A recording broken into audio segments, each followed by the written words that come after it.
오늘 말씀 본문을 가지고 제가 설교를 여러 번 했었어요. 여러분들에게. 그래서 좀 걱정이 됩니다. 어떻게 더 새롭게 여러분들에게 이 말씀을 전할 수 있을까? 잘 알아듣기 쉽게 또 들려주시오. 오늘 찬송까지 그렇게 부르다 보니까 제가 잘 알아듣기 쉽게 어떻게 또 잘 전할 수 있지? 고민이 많이 되었습니다. 그럼에도 불구하고 여러분들이 익히 잘 아는 말씀이지만 이 본문 말씀을 가지고 제가 여러 번에 걸쳐서 다음 시간 또 그 다음 시간까지 이 말씀을 좀 집중 조명하고자 하는데요. 집중하면서 이 말씀의 본의, 이 말씀의 참된 뜻에 대해서 여러분들에게 좀 해석하고 여러분들의 삶에 적용할 수 있도록 도와드리려고 합니다. 왜 그러냐면 이 본문 말씀, 오늘 읽었던 말씀이 8장 26절부터 30절 말씀을 우리가 오해하는 내용들이 이 말씀 안에 좀 있어서 그래요. 그래서 오늘 말씀도 이 말씀에 담겨있는 오해를 우리가 풀고 이 말씀에서 주는 본의가 무엇인지 우리가 오늘 그것을 참된 의미를 찾는 데에 오늘 설교를 좀 주력해 보고자 합니다. 로마서 8장 28절 말씀, 우리 잘 암송하는 말씀이기도 하죠. 여러분 암송하실 수 있는 분들 한번 암송해 보시고 앞에 스크린을 보면서 같이 읽으실 수 있는 분들 또 한번 읽어봤으면 좋겠습니다. 함께 한번 해볼까요? 시작. 우리가 알거니와 하나님을 사랑하는 자 곧 그의 뜻대로 부르심을 입은 자들에게는 모든 것이 합력하여 선을 이루느니라. 아멘. 자, 이 말씀에 대한 오해가 있어요. 우리 성도님들이 이 말씀을 첫 번째로 가장 많이 오해하는 것은 이 말씀을 가지고 이제 제가 우리 교회는 못 들었는데 다른 교회에서 대표 기도하시는 분들을 이렇게 보면 이 말씀 구절을 가지고 이렇게 기도하시더라고요. 하나님, 우리가 성도들이 서로 협력해서 선을 이루게 해주세요. 로마서 8장 28절 말씀은 성도들이 우리 마음을 하나로 모읍시다. 우리가 하나가 됩시다. 우리가 그렇게 해서 한 뜻을 모아서 우리 교회가 선을 이루어 나가는 그런 교회가 됩시다. 이런 말씀으로 주신 말씀은 아니에요. 사람들이 협력하자, 사람들이 마음을 모으자, 합력하자라는 말씀으로 하나님이 이 말씀 주신 것 아니라는 것을 우리가 일단은 좀 기억했으면 좋겠습니다. 오해를 좀 푸시고요. 혹시 그렇게 생각하셨던 분들이 있다면, 자, 두 번째 오해는요, 하나님이 이미 구원받은 우리 성도들에게 선하고 좋은 일들만, 그러면 꽃길만 앞길에 펼쳐주실 것이다. 모든 거 합력하여서 선을 이루어 주시니까 그러면 내가 믿은 이후부터는 하나님 나에게 선으로만 다 채워주시는 거구나.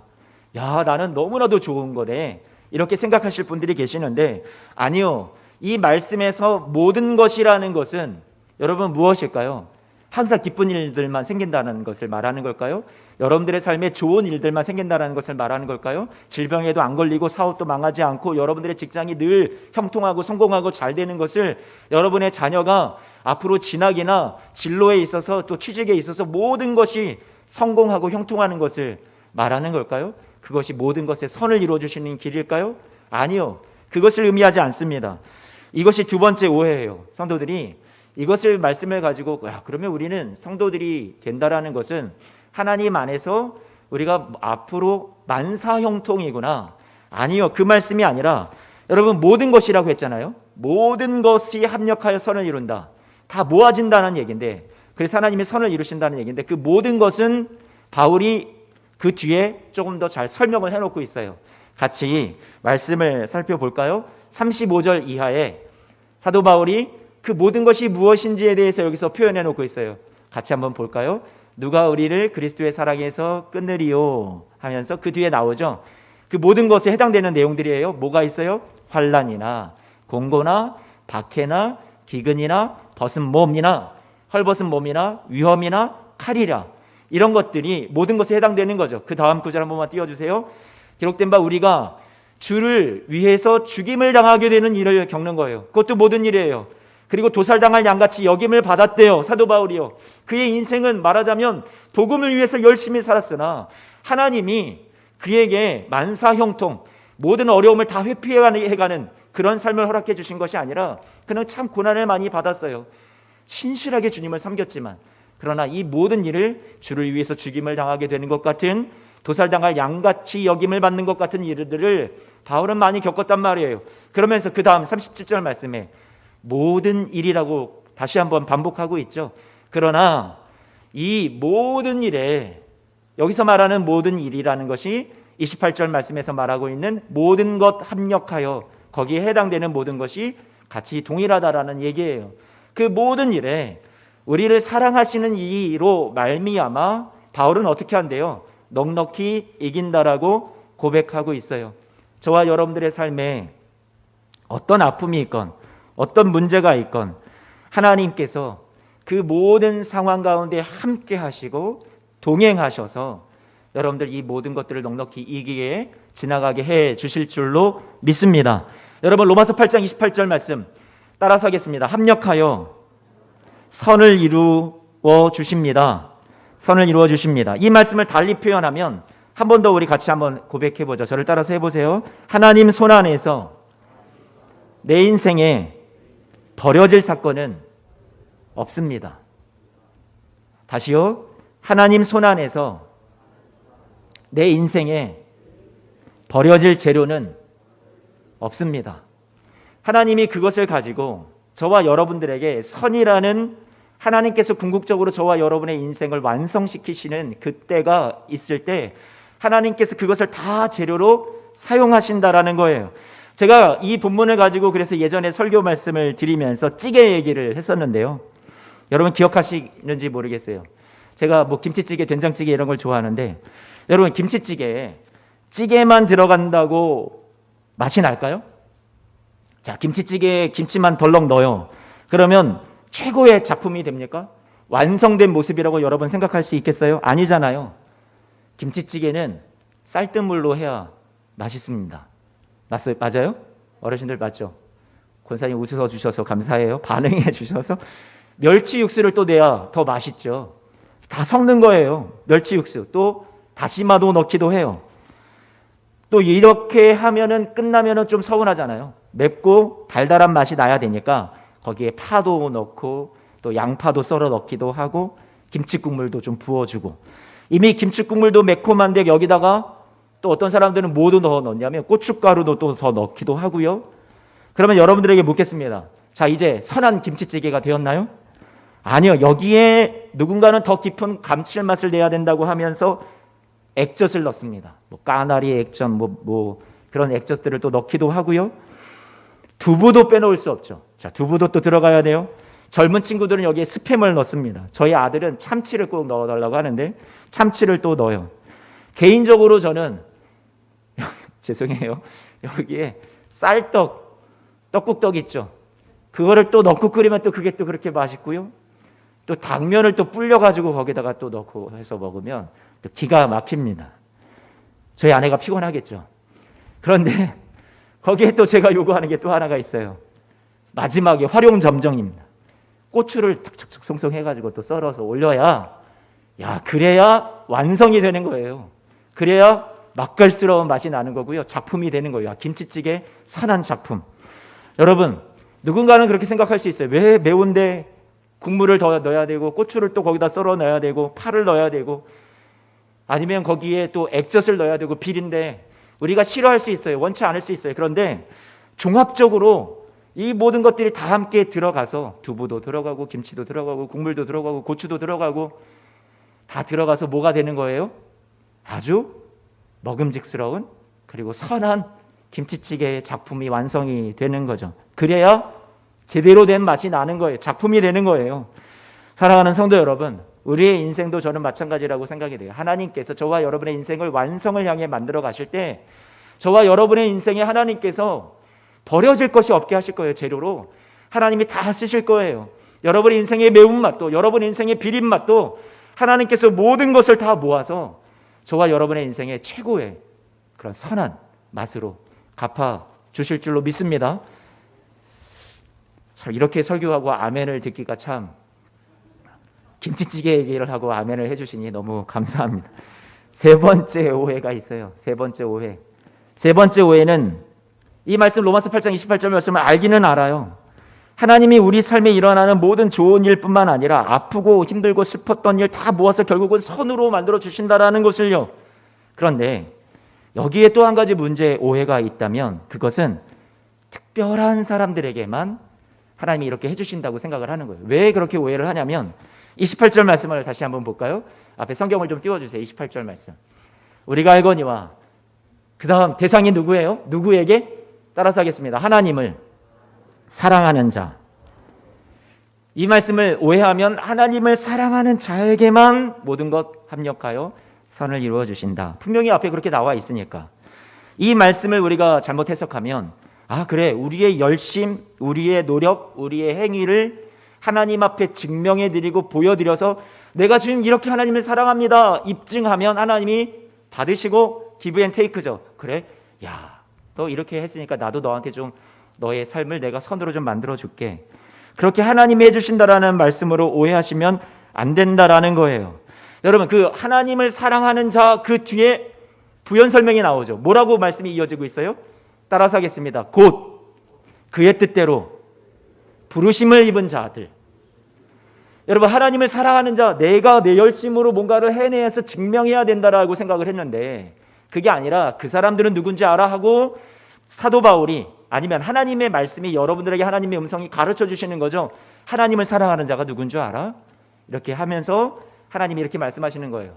내 뜻대로 내가 너희를 불렀단다. 그 말은 뭐예요?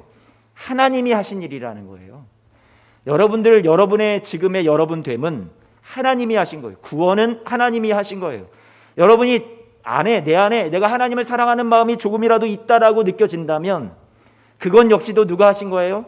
하나님이 하신 것이고 하나님의 뜻대로 여러분들을 그렇게 세워가시는 거예요. 여러분, 뒤에 있는 이 말씀이 무엇을 지금 강조해주고 있냐면 너가 한 거 아니야. 내 뜻이었어. 내 의지였어.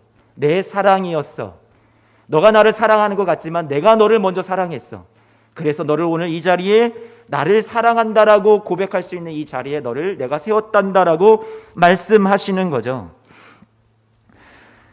28절 말씀에 보니까 여러분, 그의 뜻대로 하나님의 뜻, 하나님의 의지, 작정하신 대로 여러분들을 불러주셨어요.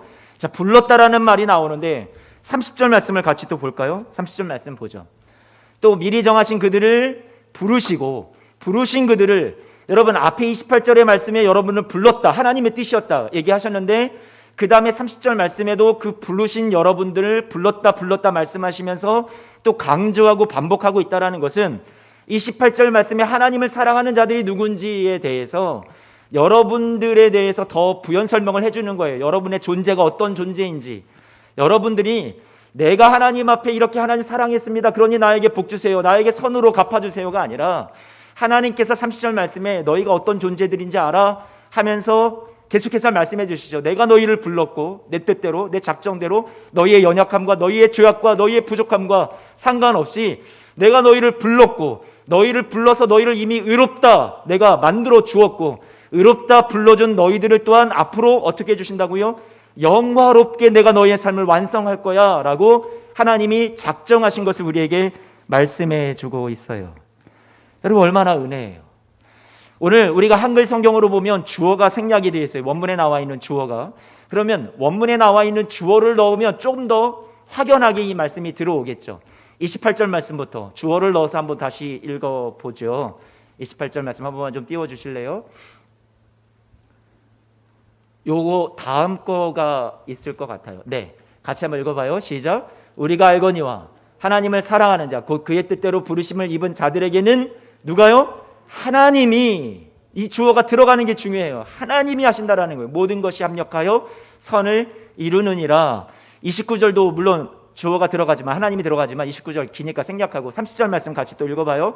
30절 같이 또 읽어보자. 시작. 또 하나님이 미리 정하신 그들을 또한 하나님이 부르시고 하나님이 부르신 그들을 또한 하나님이 의롭다 하시고 하나님이 의롭다 하신 그들을 또한 하나님이 영화롭게 하셨느니라. 여러분 아멘이시죠?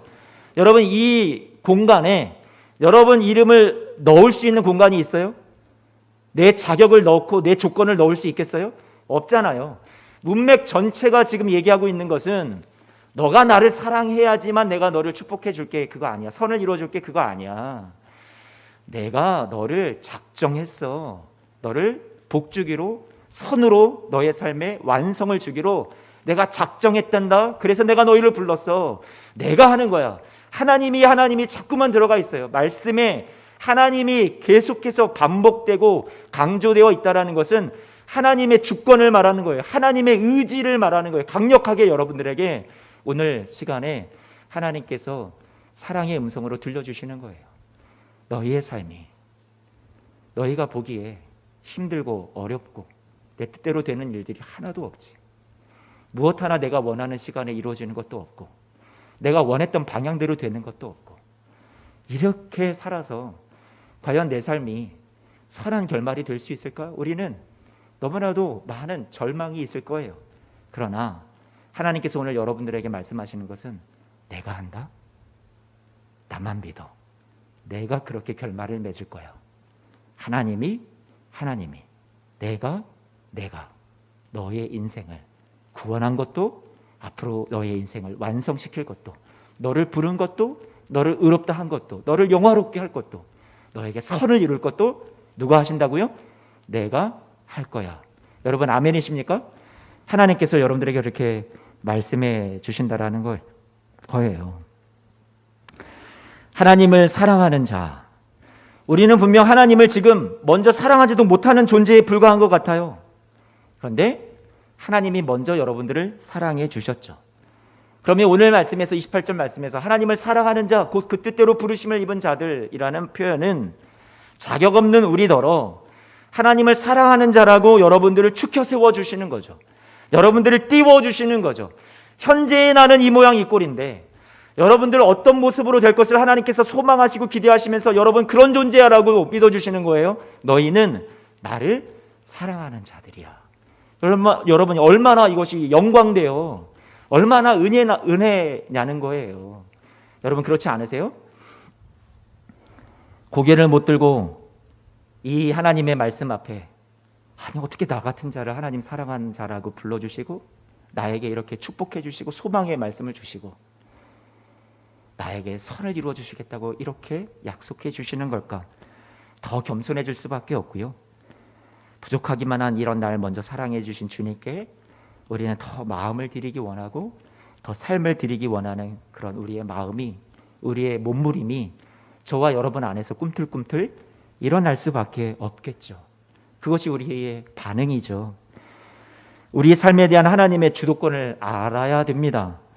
내 뜻대로 되지 않는 삶, 내가 원하는 시간대로 이루어지지 않는 삶에서 하나님께서 오늘 말씀하시는 것은 그렇게 너희의 삶에서 그것이 너희가 원하는 대로 이루어지는 것 같이 않아 보여도 내 손에서 너희의 인생은 버려진 인생이 아니란다. 내가 절대로 놓지 않으마.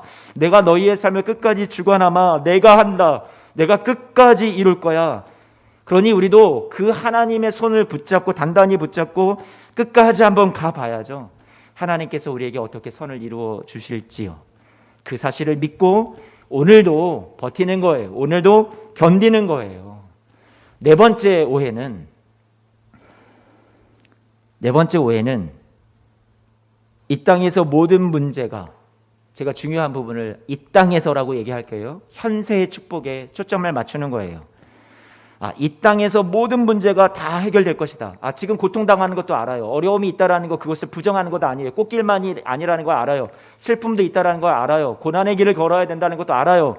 다 지나가겠어요. 그런데 하나님, 이 세상에서 우리가 죽기 전에 현세에서 이 축복을 다 보게 해주세요. 제 인생의 결말에서 해피엔딩 되게 해주세요. 그것도 우리의 오해라는 거죠. 이 세상에서의 삶을 마감하기 이전에 다 위로받고 보상받는 것이 합력하여 선을 이루는 것이 아니에요. 이 땅에서 다 위로도 받지 못하고 보상도 받지 못한 분들을 저는 많이 보았어요.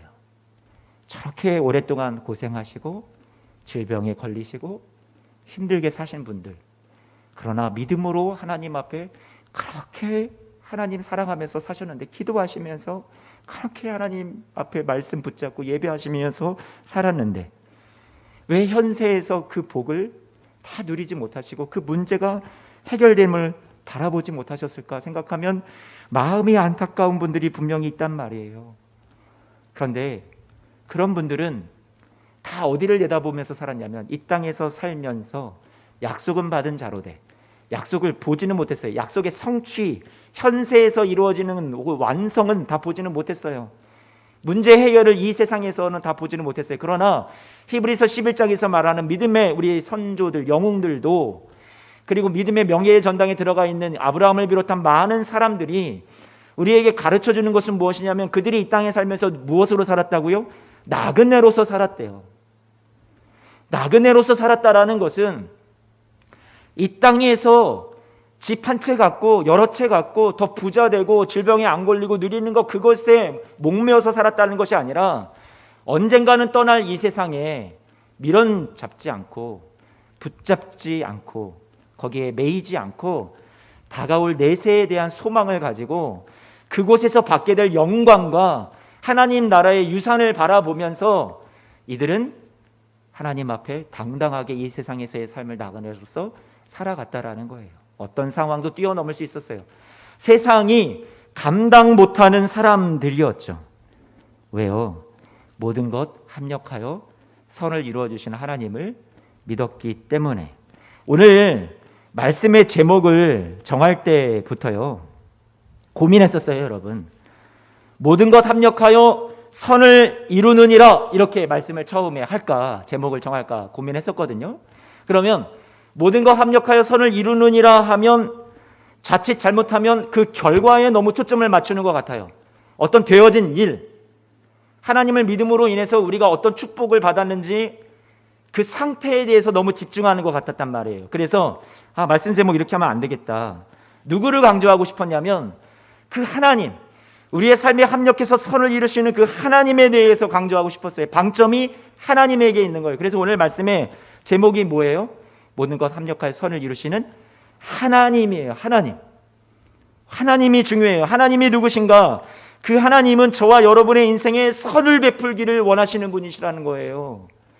그 하나님을 믿는다면 현세의 보상, 현세의 문제의 해결, 기도 응답, 형통, 축복, 이것이 우리에게 이 세상에 살는 동안에 주어지지 않는다 할지라도 다가올 내세에 하나님께서 우리에게 안겨주실 영광 자체가 저와 여러분들에게 선이 될 수 있다라는 사실을 우리가 기억했으면 좋겠습니다. 여러분들의 시야를, 여러분들의 복에 대한 개념을 조금 더 확장시키셨으면 좋겠어요. 아까도 본문에서 우리가 읽었죠. 주어를 넣어서 읽었어요. 하나님이라고 계속 읽어보았잖아요. 모든 거 합력하여 선을 이루느니라 라는 결과와 상태의 축복에 여러분 너무 집중하지 마시고 그 하나님에게 여러분 초점을 맞추어 보세요. 하나님의 일하심을, 지금도 여러분을 향한 하나님의 그 마음을, 그 애달른 하나님의 사랑을 여러분 집중해 보시기를 바랍니다. 우리 신앙인들에게 진정한 믿음이 있다면 하나님이 가져다 주시는 결과, 행복, 응답, 선한 결말 그 자체보다 하나님 더 알기를 원합니다. 하나님을 더 얻기를 원합니다. 소유하기를 원합니다. 이런 기도와 고백이 나왔으면 좋겠어요. 하나님 앞에 주시옵소서가 아니라 하나님 이미 저를 위해 감당치 못할 사랑과 은혜를 베풀어 주시고 나를 위해서 이 세상에 오셔서 생명을 내어주신 그 사랑을 내가 이미 받았으니 하나님의 선하심은 이미 입증되었습니다. 저에게 확증시켜 주셨습니다. 그래서 앞으로 어떤 일을 만나도 저는 하나님을 신뢰할 수 있습니다. 어떤 상황에서도 내 건강을 잃는 일이 와도, 내 재정적인 어려움이, 경제적인 어려움이 내 앞에 찾아와도, 슬픔을 당하여도 하나님은 선하신 분, 나에게 합력하여 선을 이루어 주시기를 위해서 지금도 일하시는 분이시라는 것을 저는 의심하지 않겠습니다. 신뢰합니다. 이 고백이 저와 여러분들의 고백 되시기를 주님의 이름으로 부탁을 드립니다. 로마서 8장 26절 말씀을 보니까 바울이 뭐라고 얘기를 하냐면, 같이 한번 읽어보죠. 이와 같이 성령도 우리의 연약함을 도우시나니. 우리가 연약하대요. 그런데 우리는 마땅히 기도할 바를 알아요, 몰라요? 알지 못해요. 알지 못한다고 얘기했어요, 바울이요. 알지 못함이라는 것에 대해서 좀 얘기를 더 해보면 우리는 이 세상에 살면서 모르는 것 투성이에요. 그렇지 않아요, 여러분? 하나님께서 여러분의 삶을 어떻게 이끌어 가실지, 마지막 주 앞에 설 때에 합력하여 선을 이루게 하시긴 하시는데 그 구체적인 내용을 우리의 삶에 앞으로 어떻게 펼쳐 가실지, 우리는 조각조각 우리의 삶에 끊어져서 보이는 단편적인 문제들을 보니까 절망일 때도 있고 슬픔일 때도 있는데 앞으로 하나님이 어떻게 내 인생을 그려가실지, 조각을 맞추어 주실지는 작품을 맞추실지는 우리는 한 치 앞도 내다볼 수 없는 모르는 인생이잖아요. 그런데 분명히 모른다고 했는데 어떻게 기도해야 될지조차도 모르는데 28절 말씀에 이렇게 시작을 합니다. 뭐라고 시작을 하죠? 28절 말씀 따라서 하겠습니다. 우리가 알거니와, 앞에는 모른다 했는데 바울이 나는 그러나 이것만큼은 나는 안다. 나 이거는 알아. 안다라고 붙잡았던 것이 있어요. 그것이 뭐예요? 그것은 하나님께서 우리를 선하게 대해 주신다라는 것. 하나님께서 우리의 인생을 멸망으로, 망하는 것으로 그렇게 끝나게 해 주실 분이 아니라는 것을, 하나님 우리의 인생에 선을 이루어 주시는 분이라는 것을 나는 그 하나님을 나는 압니다. 우리가 다 알아야 됩니다. 라고 바울이 목 놓아 외치고 있는 거죠. 하나님은 선하신 분입니다. 그래서 우리에게 선으로 갚아주실 것을 믿습니다. 하나님을 신뢰한다라는 것은 그런 분이라는 것을 우리가 안다라는 거예요. 하나님은 인격적인 분이시라는 거죠. 우리를 실망시키지 않으실 그런 분이라는 거예요. 여러분, 그런 하나님을 여러분 꼭 알게 되시기를 축복합니다. 찬송 가사 중에 가사를 한 번만 띄워주세요. 하나님의 은혜로 있을 데 없는 자, 왜 구속하여 주는지 나는 알 수 없습니다. 또 왜 내게 굳센 믿음과 또 복음을 주셔서 내 마음이 이렇게 항상 편한지 알 수 없습니다. 내게 성령을 주셔서 내 마음을 감동하고 주 예수 믿게 하는지 그것도 나도 알 수 없습니다. 신비 자체예요. 잘 모르겠어요. 하나님은 어떻게 내 인생을 이끌고 가시는지 구체적으로는 잘 모르겠어요. 그러나 내가 잘 모르는 것 투성이지만 제가 정말로 아는 것 하나 있습니다 하고 이 찬송의 시인이 고백하는 게 있죠. 그게 뭐예요? 그 다음 한 번만 띄워주세요. 지금 내가 어떤 형편 속에서 살아가고 있는지, 내 눈물이 무엇인지, 내 모든 형편을 주님은 누구보다도 잘 알아주신다라는 것을, 그 나의 주님이라는 것을 제가 압니다. 제가 분명히 믿고 의지합니다. 저의 삶을 늘 돌보아 주실 분이라는 것을, 그 선하신 하나님이라는 것을, 그런 인격을 가지신 분이라는 것을 저는 믿습니다. 저는 확실히 압니다. 할렐루야. 이 고백이 오늘 저와 여러분들의 고백이 되기를 원합니다. 시편 34편 말씀을 보면 다윗이 고백을 하죠. 8절 말씀인데요. 다윗은 인생의 굴곡을 참 많이 겪었어요. 그렇죠? 자기 아들에게 배반을 당하기도 하고 사울 왕에게 그렇게 십수년을 쫓겨다니면서 고생을 많이 했었는데, 그런데 그 다윗이 뭐라고 고백을 합니까? 너희는 여호와의 무엇을 맛보아할지어다? 선하심을 맛보아할지어다. 다윗이 고백한 것은 자신의 인생에 드러난 현상, 축복, 기도, 응답, 결말, 결과를 가지고서 하나님 이렇게 해주셨군요. 하나님 선하심 저에게 베풀어 주셔서 감사합니다. 이것이 아니라 그냥 그 하나님 자체로 선하시다라는 거예요. 하나님이 그분 자체가 선하시고 나에게 좋은 분이라는 것을 다윗은 믿었어요. 상황에, 어려움에, 문제에 휘둘리지 않았다라는 거예요. 선하다라는 것은 여러분 영어로 표현하면 굿이라고 표현할 수 있어요. 굿이라는 말은 여기 선하다, 좋다 이런 표현으로 우리가 표현을 할 수 있는데, 하나님이 가시니까 하나님이 이 선하신 하나님이라는 곳에서 가시라는 말이 나왔어요. 하나님은 선하신 분이니까 굿에서 가시라는 말이 나왔다는 거예요. 하나님은 그만큼 좋으신 분이라는 거예요. 그분을 한 단어로 설명을 할 때 가장 좋은 표현이 무엇일까 생각을 했을 때 굿, 선하신 분, 좋으신 분, 그분으로 표현하자 해서 가시라는 말이 나온 거죠. 성경에 원어로 성경에 쓰여졌던 히브리 말로 선하다라는 말은 토브라는 말을 써요.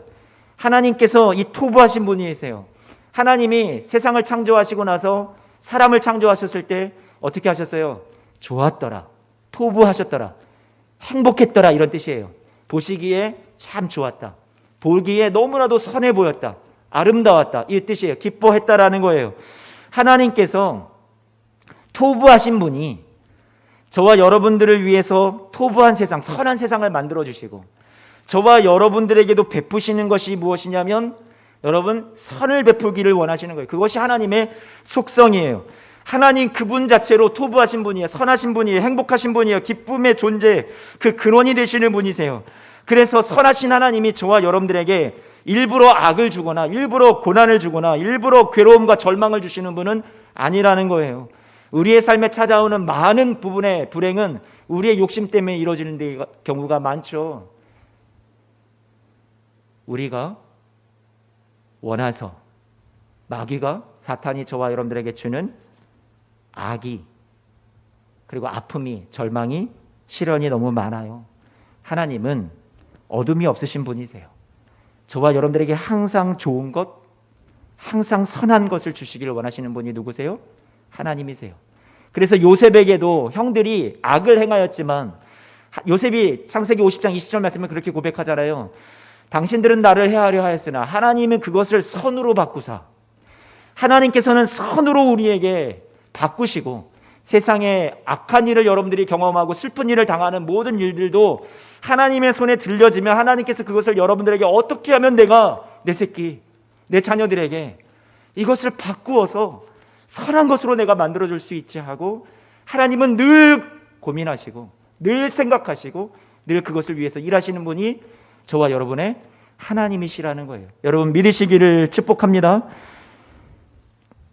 말씀을 마칩니다. 우리가 하나님을 감동시켜야지만 하나님이 우리에게 선하게 대해주시는 분이 아니라 기독교 신앙의 핵심은 우리가 하나님을 만족시키고 하나님을 사랑해 드려야 우리에게 받은 만큼 돌려주시는 분이 아니라 하나님 그분 자체로 우리 죄인과도 같은 악하기 그지없고 약하고 부족한 우리를 먼저 사랑해 주시고 우리 한 사람 한 사람에게 기쁨으로 선으로 베푸시기를 기뻐하시는 분이라는 것을 우리가 꼭 알게 되시기를, 그것이 우리의 신앙의 본질이에요. 우리는 그런 하나님을 믿는 거예요. 나에게 잘해주고 내 소원을 들어줄 때 우리는 참 좋다 할지 모릅니다. 하지만 그런 조건의 충족으로 인해서 좋다라고 우리가 선하다라고 얘기한다라는 것은 반대로 그 조건이 사라지고 나면 우리의 삶의 행복도 선도 다 사라지고 함께 없어지고 마는 거죠.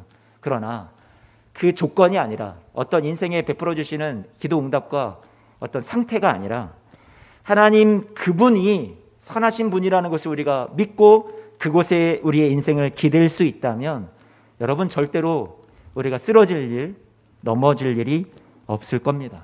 내 감정, 내 상황과 관계없습니다. 위기가 찾아오고 건강이 나빠지고 어떠한 슬픈 일을 만나더라도 하나님은 여전히 선하시다라는 그 사실을 우리가 믿는다면, 십자가 사랑을 통해서 이미 우리에게 확증해 주신 하나님 정말로 선하십니다라는 것을 우리가 이미 받았다면, 그것을 정말로 진정 안다면 하나님께서 당신은 다 좋지 않은 것, 심판, 죄, 우리의 모든 멸시와 천대에 받아야 될 우리의 모든 죄값을 예수님께서 당신이 다 담당하셔도 나쁜 것은 다 담당하시고 우리에게 구원과 우리에게 영생과 우리에게 의로움과 우리에게 선한 것만을 주기를 원하시는 분이 하나님이라는 사실을 우리가 꼭 기억하시기를 주님의 이름으로 부탁을 드립니다.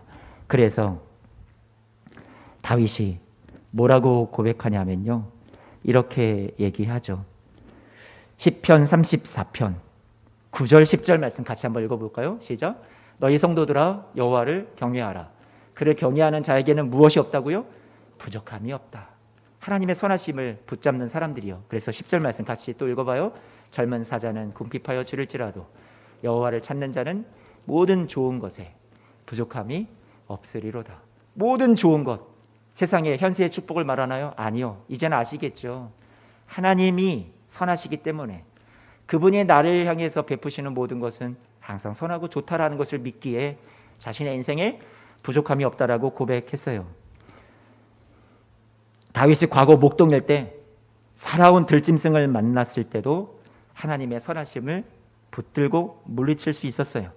거인 골리앗을 만났을 때도 그는 하나님의 선하심을 붙잡고 선포하면서 나갔어요. 수많은 인생의 굴곡을 다윗은 뼈아픈 시련을 겪었지만 그 순간에도 늘 하나님의 선하심을 붙든 그 손을 놓치지 않았어요. 그래서 여러분, 다윗의 인생의 말년에 그 고백이 무엇이었어요? 시편 23편 6절 말씀 함께 읽고 마칩니다. 같이 읽어보죠. 시작. 내 평생에 선하심과 인자하심이 반드시 나를 따릅니다. 그래서 내가 여호와의 집에 영원히 어떻게 했다고요? 살겠습니다. 여호와의 집에 영원히 살리로다라는 말은 내가 예배하는 그 자리에 항상 있겠습니다. 이 표현이에요. 어떤 상황과 어떤 어려움 속에도 상관없이 사망의 음침한 골짜기의 환경을 지나갈지라도 그것이 하나님의 선하심을 훼손할 수 없습니다. 죽는 날까지 내 평생에 하나님께서 인도해 주실 것이며 나와 함께 하시는 그 확증을 가지고 나는 오늘도 찬송하며 예배하면서 살아가겠습니다. 이것이 저와 여러분들의 고백 되시기를 주님의 이름으로 축복합니다. 기도하겠습니다.